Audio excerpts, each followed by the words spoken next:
I'm here talking with Randy Thornhill. We're going to talk a little bit about your early days in the field and the start of HBES itself. And I want to thank you for sitting down and talking to me. You're quite welcome. And the first question that I'd like to ask you about for people in the field who may not have met you or heard you talk at a conference is, in what discipline did you earn your doctorate? I earned my PhD in biology from the University of Michigan. Okay. And when did you really start thinking about human behavior from an evolutionary perspective? And was there any particular person or phenomenon that really influenced that for you? The thinking about humans in evolutionary perspective really came very early on for me. Not in a very sophisticated way of making that connection, but early thinking about it. My mother, when I was 12, introduced me to the writings of Charles Darwin. She took me to the library in my little hometown, and we found the descent of man in selection in relation to sex. And although all that stuff was way over my head at 12 years of age, I was fascinated by it, and the way he attempted to rationally explain human existence, and also all his methodology and so forth, really impressed me. And I think that led me to develop strong interests in the connection between evolution and human behavior, which then I went on to study in more detail after I really learned evolutionary biology. Where I grew up, there was no evolutionary biology. It was a very conservative culture, the Old South. And for some reason, they had missed the copy of The Descent of Man and Selection in Relation to Sex at the public library. My mother said that there was an Englishman by the name of Charles Darwin who had written on topics I was interested in, plants and animals. So she took me to the public library, and we got that book. Yeah, that's amazing. So that started it all, or at least encouraged it all. And then as I went through education, undergrad and master's degree, that was in Alabama universities, there was some evolution talked about in those days, but not in a very sophisticated way, not an emphasis on Darwinian selection as the driver and so forth of evolutionary change. It's sort of a quasi presentation of evolutionary theory, and really not connecting it to anything in topics in a very sophisticated way. And it was not until I went to the University of Michigan and started graduate school there that I really was immersed, and totally so, in evolutionary theory. And most of that was sponsored and supported by Richard Alexander, who was my mentor at the time. Did you find those early days when you were first working on these kinds of ideas, did you find it to be an intellectually isolating time, or did you find that you had lots of colleagues to share things with? A little of both, I think. It depends on what group of people you're interacting with. There was a supportive body of graduate students and a few faculty members at the University of Michigan. This was early 70s.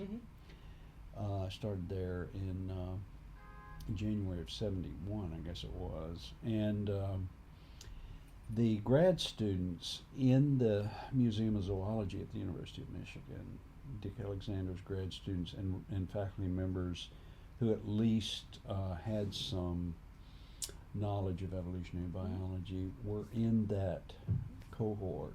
And they were very, very supportive all the time. We could talk about anything without getting slammed. Right. For thinking outside the box and talking outside the box. But then when you left that subculture of really progressive thinking and so forth and speculation, when you left that, you encountered the wall of traditional thinking and so forth that is still out there, I understand. Yeah, I believe it is. So when you think about sort of the people that were key supporters for you early on, obviously Dick Alexander. Dick Alexander would be one. was around, and he was always thinking and interested in ideas and making connections between ecological theory and evolutionary theory and human behavior and other animal behavior. At that point in time, believe it or not, behavioral ecology and sociobiology were just emerging. This is early 70s. So the application of modern evolutionary theory to non-human animal behavior was just beginning. Not just thinking about humans, everything. Right. And so it was extremely exciting time to just, all this stuff's really never been touched. The old ethology had some evolutionary components to it, but it didn't have the sophistication that was growing out of the ideas of Trivers, Hamilton, George Williams, and so forth about how to apply modern evolutionary theory to understand animal behavior. Okay. And I would add Ed Wilson there too, Yes. as kind of a spokesperson for it all rather than an idea person. Yeah. Right. When you think about obstacles that you encountered in pursuing your evolutionary informed human work, Yeah. what do you think the big obstacles were? Or are? Well, the big obstacles, basically, in a nutshell, are ignorance and anti-enlightenment ideology, and still are. Ignorance and the anti-enlightenment stuff is always fascinated me, and there's scholars have written extensively on the anti-intellectualism that started with the scientific revolution and the Enlightenment in general. Tremendous opposition. And all that was coming out of conservative values, of course, the dislike of new ideas and so forth that goes along with conservatism. And that, we have argued, is fundamentally the opposition to any new ideas. It's fundamentally coming out of some version of conservative ideology. When you think about your own contributions to the field, what one or ones do you think have had the biggest impact? That can be a quantitative question. Sure. Like which one?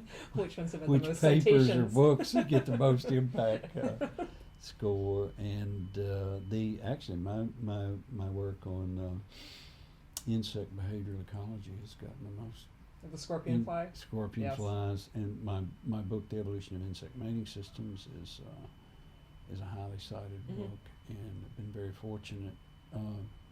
There's a conference actually next month that is done by the British Royal Society, and it's the title of the conference is 30 Years of Thornhill and Alcock. Oh, very nice. That's very nice. Celebrating our book written in 1983, The Evolution of Insect Mating Systems. So that's a highlight certainly of my career, the effect of that. But some of the work on humans has had some impact.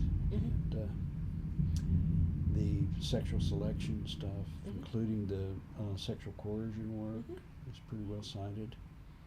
And the attractiveness research that we've done more recently, working on value systems, moral systems in relation to infectious disease, that's getting quite a few citations, even though it's the most recent area that I've investigated. Do you think that any of your contributions has been overlooked? Is there any one paper or one idea that you had that you think people haven't given it the attention it should have got? Let's see on that one. That's a tough Wait one. and see on Yeah, wait and see. more current things.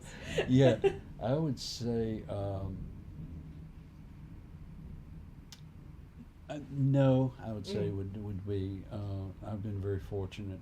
Many of my areas of research that I've been involved in have been noticed and cited. I could, not be more fortunate in that regard. Okay. Is there any particular book or paper that you'd actually rewrite if you could, or write differently? Another one. And you're really happy with the way they turned out? Yeah. Cool. If you could tell your sort of fledgling graduate student self, if you could go back and tell yourself something, what would it be? Go back and go to the you back in your Michigan days, and Yeah. what do you think you'd do? Or what advice would you give for new students? I would advise them to just try to keep clear the prize, in the sense of continue regardless of the opposition, regardless of the conservative walls and traditional thinking that you will encounter, to continue to strive to think outside the box, and also to not sidestep the hard tasks of learning evolutionary biology. And that's a constant learning challenge, and so you've got to get that in your back pocket, the evolutionary theory, and that's a big investment, and that sort of thing, I think. How do you see your role in the early days of HBES? I see that as primarily contributing consistently to the conferences that even before HBES was formally HBES, conferences, informal conferences that we would have in Ann Arbor and Northwestern, at Northwestern University, and I would go and talk about ideas or data that I had pertaining to topics of interest to evolution and human behavior. What, if anything, has surprised you about the evolution of HBES itself over the last 25 years? I guess I continue to be surprised in a way at how slow we have grown in our influence on other academic disciplines. I was thinking as a grad student that, gosh, I got to hurry up and get some of this stuff published, because when everybody finds out about it, everybody's going to be one of these evolution human behaviorists. Right.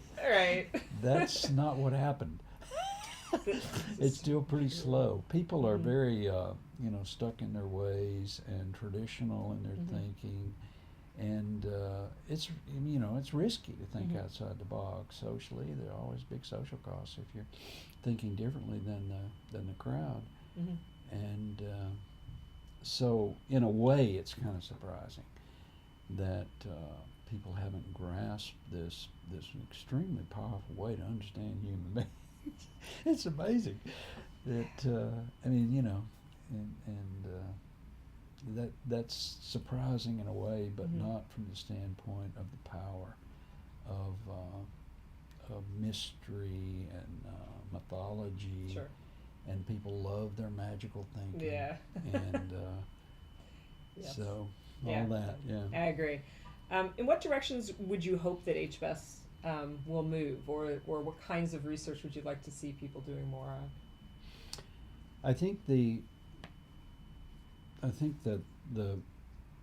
the area that's really going to develop, and it's developing now but slower than perhaps it should be, is the role of infectious disease in human behavior in general is going to be the big area. And that began really with Hamilton and Zook in the 80s with the parasite-stress theory of sexual selection. But then it doesn't just apply to sexual behavior, it applies to all social behavior and infectious disease. And what I think people have missed is the very important role that infectious diseases play in bringing about selection, both natural and sexual selection. And there's increasing evidence that infectious diseases really are the big force of selection. So therefore, very important to think about a lot of things, a lot of topics that we've traditionally thought about in other ways in light of connections to infectious disease problems. And a number of the sort of people who were involved in HBES early on aren't with us anymore. So people like Bill Hamilton Right. and George Williams and Margot Wilson and Dev Singh. Um, is there anything, any stories or anything that you'd like to tell, or like, newer members of the field to know about those people? Let's see. I was fond of all those people you've just Yeah. mentioned, and Dev Singh. I did field work with him in Jamaica on symmetry. Margot, visited with her a lot, and through the years, and she was a big influence on me. Mm-hmm. Bill Hamilton, he was around a lot, and visited my home and gave me advice about how to study chickens many times over the years when I was working on chickens, red jungle fowl, sexual selection, Mhm. red jungle fowl. He was there 2 or 3 times a year to Help you tell with the me chickens. yeah, help me with chickens. And so a lot of fond memories of Yeah. all those people. George Williams, he was very influential. And Dick Alexander said, "Here's a book you might want to read."